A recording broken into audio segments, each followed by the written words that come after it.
我操！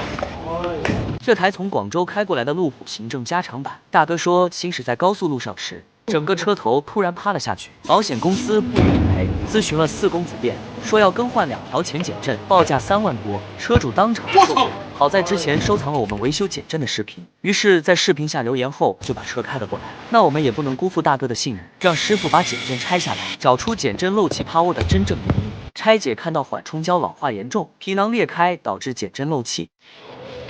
顶胶也逐渐的开始老化了，下面看我们如何花不到1顿宵夜钱，帮大哥把减震维修回去。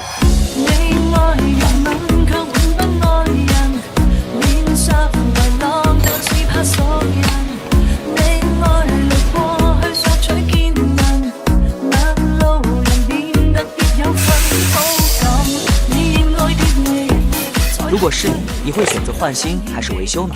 评论区说出你的看法。